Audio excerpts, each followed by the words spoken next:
భారతీయ పురాణాల పుటల్లో దాగి ఉన్న అద్భుతమైన మనల్ని ఆశ్చర్యపరిచే 10 రహస్యాలు మీకోసమివి.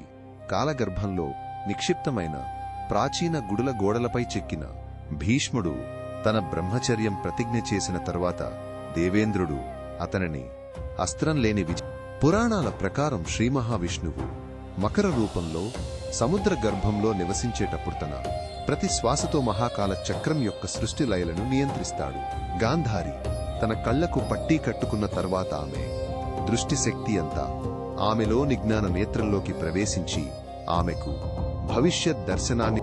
వాయుదేవుడు కేవలం గాలికి అధిపతి మాత్రమే కాదని, ఆయనకు ప్రణవ రథమనే ఒక అదృశ్య రథముందని, దానిపై సకల ప్రాణుల జీవశక్తిని లైఫ్ ఫోర్స్ మోసుకుని విశ్వమంతా సంచరిస్తాడని.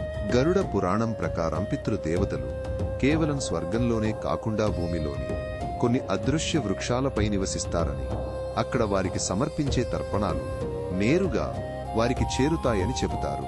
విష్ణువుకు అత్యంత ప్రీతిపాత్రమైన గరుత్మంతుడు తన తల్లి వినతను బానిసత్వం నుండి విడిపించిన తర్వాత ఆమెకు ఒక అద్భుతమైన వరాన్ని ఇచ్చాడని, దాని ప్రకారం ఆమె ఆకాశంలో సకల జీవులను రక్షించే అదృశ్య పక్షిగా మారిందని పురాణాలు చెబుతాయి.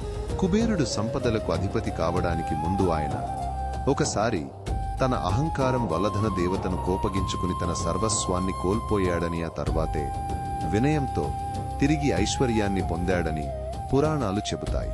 మహాభారతంలో పాండవులు తమ అజ్ఞాతవాసం ముగిసిన తర్వాత ఒకసారి మయసభ నిర్మించిన మయాసురుడిని కలుసుకుని ఆయన నుండి కాలజ్ఞానం, భవిష్యత్తును తెలుసుకునే శక్తి పొందాడని తక్కువ మందికి తెలుసు.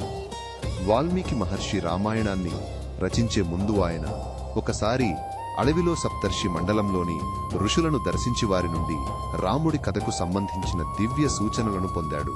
ఆదిశేషువు కేవలం విష్ణువు పడుకునే నాగుపాము మాత్రమే కాదని, ఆయన శరీరం నుండి వెలువడే దివ్యమైన ప్రకాశ కిరణాలు విశ్వంలోనికాల రంధ్రాలను వర్మ్ హోల్స్ సృష్టించి వివిధ లోకాల మధ్య ప్రయాణానికి మార్గాన్ని సుగమం చేస్తాయని కొన్ని పురాణాలు చెబుతాయి.